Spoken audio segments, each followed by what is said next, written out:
Hello दोस्तों, आपका बहुत बहुत स्वागत है। आज हम बात करने वाले हैं घर पर जो रूफटॉप सोलर लगाते हैं अपन, उस पर सब्सिडी कैसे प्राप्त कर सकते हैं।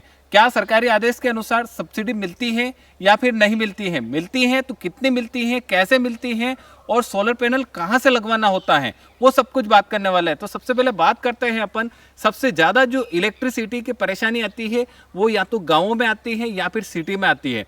सिटी में आती है तो वहाँ पर इलेक्ट्रिसिटी तो 24 ही घंटे मिल जाती है, लेकिन वहाँ पर बिल की समस्या ज़्यादा बढ़ जाती है। जैसे एसी चला रहे हैं तो एसी का बिल बढ़ जाता है, और गाँव में यहाँ पर लाइट की कटौती होती है तो वहाँ पर समय से लाइट भी नहीं जल पाती है और गर्मी में पंखे नहीं जल पाते हैं। इसलिए जो लोग हैं वो यानी कि सीधे रिन्यूएबल एनर्जी यानी कि ग्रीन एनर्जी, सोलर एनर्जी की तरफ जा रहे हैं। जहां देखो आप वहां पर सोलर देखने को मिल जाएगा, चाहे आप इंडस्ट्री लेवल पे देखें या फिर चाहे आप ग्रामीण लेवल पे देखें या फिर आप मेट्रो एरिया में देखें, कहीं पर भी जहां पर भी आप देखेंगे वहां पर आपको सोलर पैनल मिल जाएंगे। और खेतों में देखेंगे तो भी आपको सोलर पैनल मिल जाएंगे। यहाँ पर जो किसान साथी हैं वो अगर खेत में सोलर पैनल लगा रहे हैं तो उनको सूचीबद्ध के हिसाब से सब्सिडी वहां पर दी जा रही है। यहाँ पर अगर खेतों की बात करते हैं तो किसान अगर सोलर पैनल लगाते हैं तो वहां पर कुसुम योजना के अंतर्गत लगवा रहे हैं तो वहां पर 90% का फायदा मिलता है, यानी कि सिर्फ 10% उनको पे करना है। उसके बाद में 30% केंद्र सरकार, 30% राज्य सरकार और 30% नाबार्ड द्वारा वित्तीय लोन उनको मिल जाता है। उसके बाद में जो लोन है उनकी भरपाई जो यानी कि सरकार के द्वारा नियम कायदे बताए जाते हैं कि ये जो बिजली बन रही है सोलर से, उन बिजली को बेच के वापस भरपाई करना होता है, यानी कि किसान को खुद के पैसे तो सिर्फ 10% ही देना है। लेकिन सबसे बड़ी बात आती है कि यहाँ पर घर की छत यानी कि रूफटॉप सोलर पैनल लगवाते हैं तो उस पर सब्सिडी मिलती है या नहीं मिलती है। तो साथियों, अभी अभी ऊर्जा मंत्रालय यानी कि MNRE के द्वारा आदेश जारी किया गया है कि जो पहले जो नियम था उन नियम को सारे के सारे चेंज कर दिए गए हैं।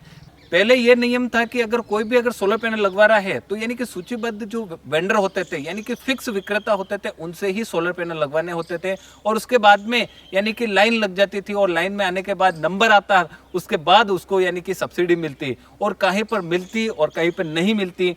इसीलिए यहाँ पर ऊर्जा मंत्रालय द्वारा आदेश जारी हुआ है, यानी कि किसी भी वेंडर से आप सोलर पैनल लगवा सकते हैं। इतना ही नहीं, आप खुद भी वहाँ पर सोलर पैनल लगवा सकते हैं और उसकी सब्सिडी प्राप्त कर सकते हैं।